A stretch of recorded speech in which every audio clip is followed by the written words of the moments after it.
Halo, senang sekali Anda bisa bergabung lagi di pembahasan mendalam kita. Halo juga. Hari ini nih, kita mau coba gali lebih dalam soal pengalaman langsung ya, dari para pemimpin bisnis yang udah melewati, apa itu namanya? Transformasi ganda. Betul. Sumber kita kali ini dari bab 9 buku Dual Transformation. Jadi ini bukan teori aja, tapi beneran cerita dari lapangan. Iya, kisah nyata lah. Nah, satu hal penting yang perlu Anda ingat dari awal ya, transformasi ganda itu bukan sulap. Nggak bisa semalam jadi. Ini tuh perjalanan panjang. Di buku ini dikasih contoh-contoh yang bikin kita mikir soal waktu juga. Iya, waktu ini penting banget. Kayak Netflix misalnya. Itu butuh 4 tahun setelah layanan streamingnya jalan, baru pendapatannya didominasi dari situ. 4 tahun itu nggak sebentar loh. Banget. Terus Deseret News, yang salah satu pemimpinnya ikut nulis buku ini juga kan, itu perjalanannya 6 tahun. 6 tahun? Adobe, malah lebih lama, 7 tahun. Sampai bisnis barunya yang pemasaran digital itu bisa jadi sepertiga dari bisnis lamanya. Wow. Xerox, 15 tahun. Bahkan Apple di bawah Steve Jobs, wah itu dampak penuh transformasinya baru kerasa setelah lebih dari 1 dekade. Betul sekali. Ini benar-benar negasin kalau perjalanannya butuh kesabaran ekstra. Sabar banget ya kayaknya. Disiplin tinggi, terus fokusnya juga nggak boleh kendor. Ini bukan lari sprint soalnya, tapi ya maraton strategis. Maraton ya? Buku ini nyaranin kita perlu seimbangkan aktivitas itu dalam periode waktu yang cukup panjang, mungkin ya sekitar 3 tahun atau lebih. Jadi emang harus siap buat jangka panjang. Siap mental jangka panjang berarti ya.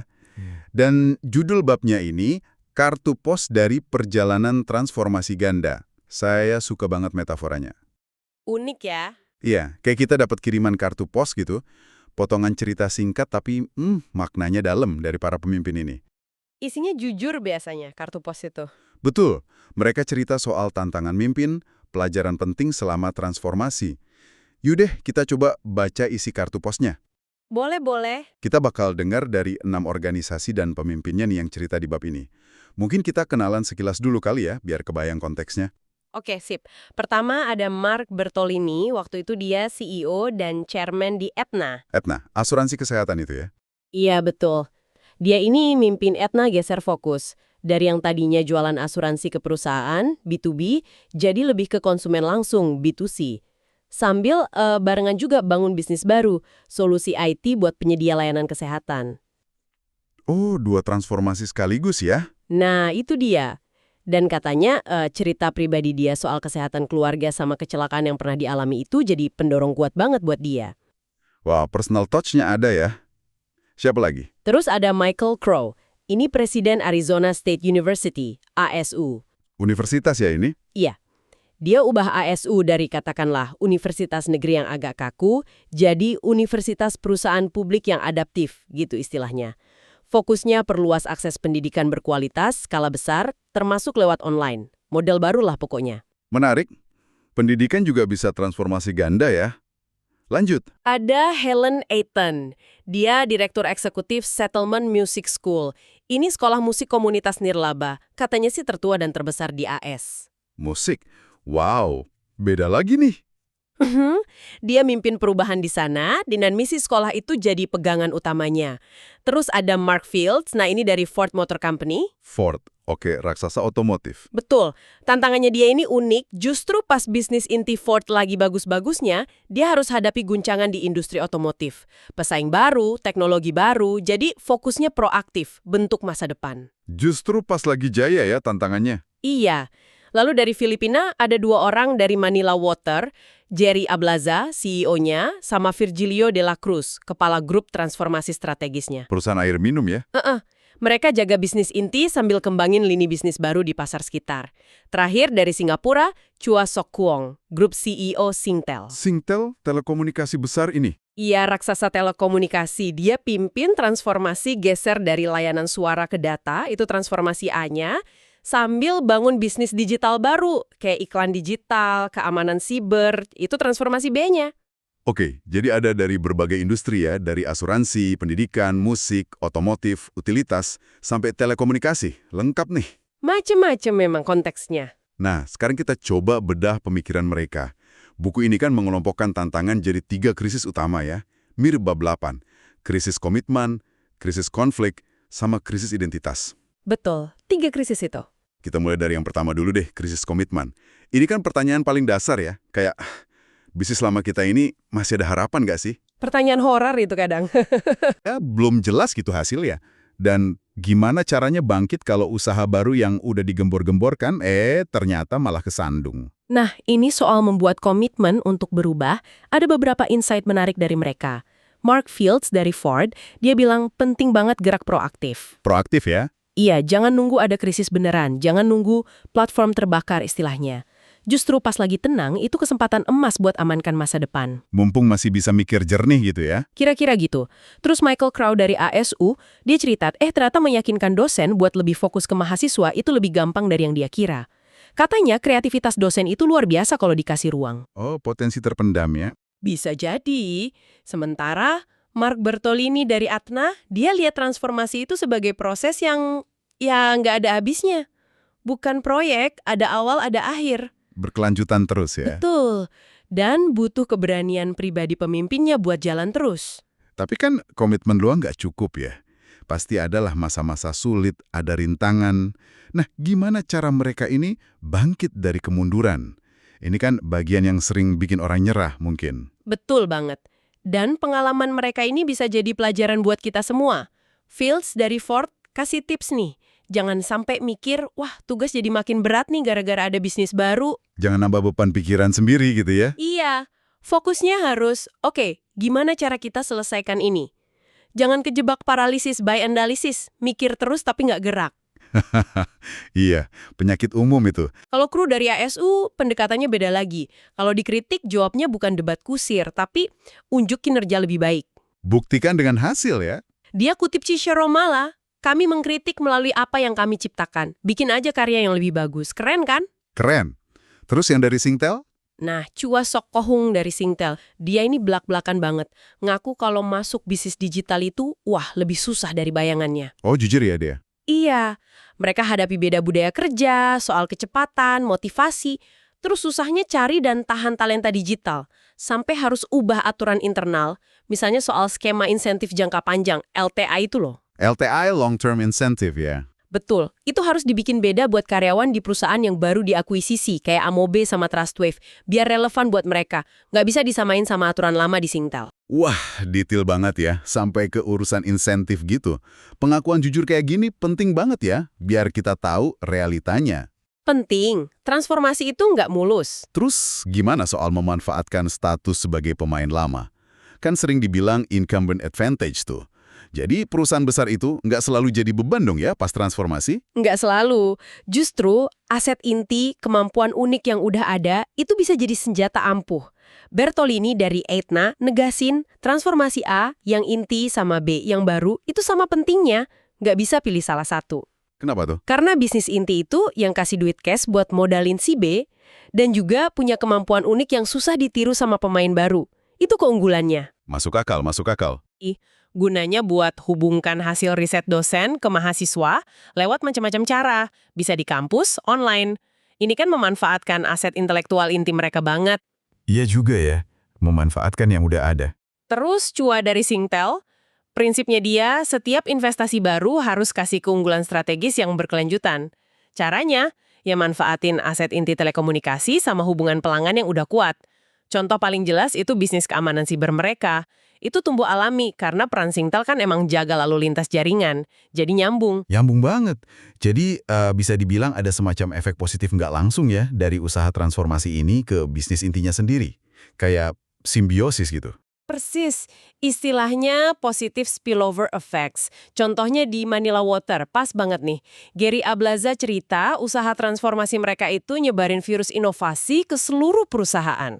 Oh, jadi nular gitu ya? Iya, akhirnya inovasi muncul juga di bisnis inti misalnya. Mereka nemu cara ubah limbah jadi energi, karyawan jadi kayak dapat izin gitu buat inovasi di mana aja. Wah, keren itu. Virgilio de la Cruz nambahin, ini juga kasih tantangan sama semangat baru buat insinyur-insinyur muda mereka, yang mungkin tadinya udah mulai agak jenuh sama kerjaan rutin di operasional inti, sekarang jadi terlibat lintas bagian lebih dinamis. Oke, jadi komitmen itu penting, Manfaatin keunggulan yang ada juga penting, dan bahkan bisa ada efek positif balik ke bisnis inti ya. 3 poin penting di krisis komitmen itu. Sip. Sekarang kita geser ke krisis kedua. Krisis konflik internal. Nah ini dia nih, gesekan di dalam. Kayaknya susah ya dihindari kalau kita coba seimbangkan kebutuhan bisnis hari ini, A, sama investasi buat masa depan, B. Pasti ada tarik-menarik. Siapa yang diduluin kalau sumber daya terbatas? Gimana cara ngelola ketegangan ini? Apalagi kalau ada pemangku kepentingan atau stakeholder lah yang ngeluh, kok lambat banget sih progresnya? Iya, tekanan dari luar dan dalam. Buku ini memang nekenin perlunya disiplin terpisah antara A dan B, tapi ya ada batasnya juga. Maksudnya gimana tuh? Bertolini dari Etna jelasin cara ngelolanya harus beda. Bisnis inti A itu patokannya angka, variance dari target. Kebenaran versi spreadsheet gitu katanya. Spreadsheet ya? Sementara bisnis baru, ya, yang dilihat itu validitas ide sama asumsi di baliknya. Karena angka di awal pasti bakal berubah terus. Nggak bisa pakai kacamata yang sama. Oke, beda cara ukur ya? Dela Cruz dari Manila Water pakai metafora bagus. Pakai 2 topi. 1 topi bisnis inti, 1 topi usaha baru. Biar pas ngobrol fokusnya jelas. Biar nggak campur aduk ya diskusinya. Betul. Dia juga garis bawahi peran penting CFO mereka, Pak Cito, yang dukung 2 jalur ini. Itu jadi simbol kalau perusahaan emang berani ambil risiko. Nah, Ablaza, CEO-nya, negesin lagi, pemimpin puncak itu harus aktif kelola ketegangan ini. Nggak bisa didelegasikan. Harus turun tangan langsung ya berarti? Iya. Terus cara konkretnya gimana dong mereka mengelola ketegangan antara A dan B ini? Ada tips praktisnya nggak? Ada beberapa nih. Bertolini Etna bilang pemimpin harus berani turun tangan jadi penengah.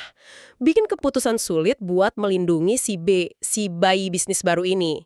Sambil tetap waspada, jangan sampai paralisis by analisis tadi. Harus tegas ya pemimpinnya? Harus.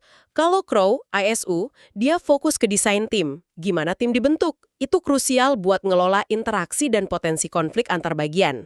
Struktur timnya penting ya? Sangat. Terus Fields, Ford, dia punya cara komunikasi yang cerdas. Dia ubah narasinya. Bukan bisnis lama lawan bisnis baru, tapi kita lagi bangun bisnis yang lebih besar. Oh jadi lebih inklusif gitu ya? Iya, dia tekankan keterkaitan antara A, mobil truk berkualitas, sama B, layanan mobilitas masa depan. Keduanya saling butuh. Menurut dia, penting juga libatkan tim biar dapat buy-in, biar mereka ikut merasa memiliki keputusan sulit yang diambil. Buy-in, dukungan dari tim ya? Iya. Oke. Terus, ini pertanyaan penting juga. Gimana caranya pakai hasil nyata buat bikin suara-suara kritis jadi adem? Kan sering tuh, hasil belum kelihatan, tapi kritik udah kencang aja.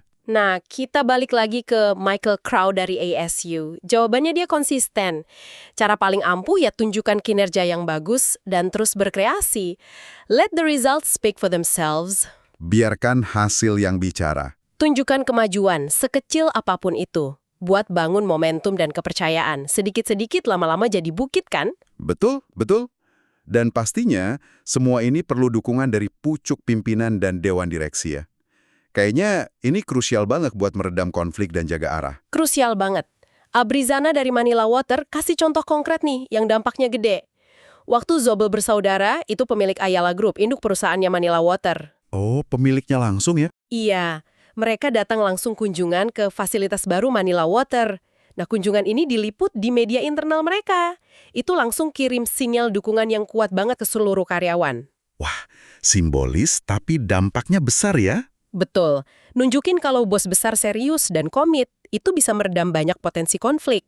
Oke, jadi setelah komitmen dan konflik, kita masuk ke lapisan yang lebih dalam lagi nih. Mungkin ini akarnya. Krisis identitas. Wah, ini berat nih. Iya. Siapa sih kita sebagai organisasi sekarang? Terus mau jadi apa kita nanti? Gimana caranya jembatanin keduanya? Apalagi kalau bedanya jauh banget. Ini udah pertanyaan eksistensial perusahaan ya kayaknya. Betul, ini menyangkut jiwa organisasinya.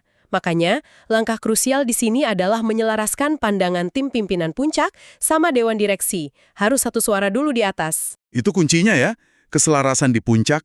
Krisis. Justru pas lagi enak malah susah nolak ya. Benar, Ablaza dari Manila Water melihat timnya lebih gampang terima inovasi. Karena mereka bikin struktur tata kelola yang beda buat inisiatif baru. Jadi nggak pakai kacamata lama buat lihat masalah baru. alat ukurnya beda. Oh, dipisahin ya cara ngelolanya? Dipisahin. Terus Chua dari Singtel, dia cerita soal peran aktif Dewan Direksi dalam netapin strategi. Menurut dia, penting banget Dewan itu nggak cuma lihat laporan di kertas, tapi melihat dan merasakan sendiri ancaman perubahan sama peluang baru. Gimana caranya tuh? Ya, diajak kunjungan ke pusat inovasi dunia kayak Silicon Valley, Israel. Terus ke pasar berkembang kayak India. Biar mereka benar-benar paham konteksnya, tantangannya, peluangnya. Biar punya apresiasi mendalam. Dibawa jalan-jalan biar melek ya Dewan Direksinya? Hahaha, kira-kira gitu. Biar nggak di Menara Gading aja. Nah, kalau udah soal identitas begini, peran komunikasi pasti sentral banget ya buat ngelolanya. Gimana cara mereka pakai komunikasi di sini? Sentral sekali. Fields dari Ford bilang, penting banget sampaikan dengan jelas kenapa dibalik perubahan strategi ke seluruh penjuru organisasi. Semua harus paham alasannya, nggak cuma tahu apanya. Why-nya ya? Betul, the why.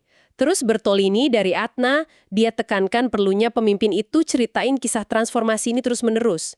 Diulang-ulang, biar jadi nyata dan dipahami semua orang. Bukan cuma pengumuman sekali terus hilang. Harus jadi storyteller juga ya pemimpinnya? Helen Eaton dari Settlement Music School juga kasih tips praktis. Pakai bahasa yang sederhana dan jelas. Jangan pakai jargon-jargon susah. Dan pesannya diulang-ulang lewat berbagai cara. Konsistensi sama pengulangan itu kunci. Sederhana, jelas, diulang-ulang. Oke, nah ini terakhir nih, di bagian krisis. Kita sering dengar soal purpose, tujuan mulia gitu. Seberapa penting sih motivasi lewat tujuan purpose dan misi ini buat bisa lewatin krisis identitas yang kadang berat banget rasanya? Wah, ini bisa dibilang jadi bintang utaranya ya. Jadi jangkar di tengah badai perubahan. Fields dari Ford cerita soal kekuatan rasa warisan atau legacy di perusahaan yang umurnya udah 113 tahun kayak Ford. Tua banget ya, Ford. Banget. Karyawan di sana merasa jadi bagian dari keluarga besar Ford. Mereka ngerasa membangun untuk generasi berikutnya. Dia pakai analogi terkenal itu. Yang mana tuh? Kalau mau bangun kapal, jangan ajari orang nebalu kohon dan memaku papan, tapi ajarkan mereka kecintaan pada lautan luas. Iya, pernah dengar itu. Nah, prosesnya di Ford itu, kata Fields ya, menanamkan rasa cinta pada visi masa depan Ford itu sendiri. Keren banget pendekatannya. Kalau Crow dari ASU, mereka nemuin nilai intrinsik dalam pekerjaan mereka, yaitu kesempatan bikin perbedaan nyata buat mahasiswa dan masyarakat. Itu yang jadi bahan bakar mereka. Tujuan sosialnya kuat ya? Kuat. Dan Ethan dari Settlement Music School, dia negesin kalau misi sekolah musik mereka itu jadi pegangan yang kuat banget di tengah gelombang perubahan, memberi arah dan makna pada apa yang mereka lakukan. Jadi purpose dan misi ini kayak kompas moral dan arah ya? Tepat sekali. Sangat penting di saat-saat sulit dan penuh ketidakpastian. Wah, dengerin cerita dari bab 9 ini, lewat kartu pos para pemimpin tadi, kita jadi makin sadar ya proses transformasi ganda ini. Penuh tantangan banget, tapi sekaligus juga penuh peluang. Jelas bukan jalan yang gampang ini. Jelas bukan. Ada satu kutipan penutup dari Mark Fields, Ford, yang menurut saya pas banget buat gambarin rasanya. Dia bilang, transformasi itu terasa nggak nyaman, sekaligus menarik di saat yang sama. Nggak nyaman tapi menarik. Gimana tuh maksudnya? Dia kasih contoh. Rasanya itu kayak mendesain ulang ikon perusahaan, semacam mobil Ford F-150 atau Mustang. Di satu sisi, ada rasa bangga, semangat luar biasa bisa terlibat di situ. Tapi di sisi lain, ada juga rasa takut gagal, ada tanggung jawab besar ke ratusan ribu karyawan dan keluarga mereka. Deg-degan tapi seru gitu ya? Nah, iya, ini yang disebut ketegangan produktif. Justru ketegangan ini yang mendorong pengambilan keputusan yang tepat buat masa depan. Ketegangan produktif, istilah bagus tuh. Jadi pesan penting buat Anda yang dengerin ini apa dong? Pesan utamanya mungkin ini, transformasi ganda itu sebuah perjalanan. Perjalanan yang mungkin sedang atau akan Anda alami juga di karir atau organisasi Anda. Pasti banyak yang ngalamin ya sekarang. Pasti. Nah, buku ini dan pelajaran dari para pemimpin tadi hadir bukan buat kasih jawaban instan A, B, C, tapi lebih untuk bangun keyakinan Anda bahwa transformasi ini bisa kok dilakukan.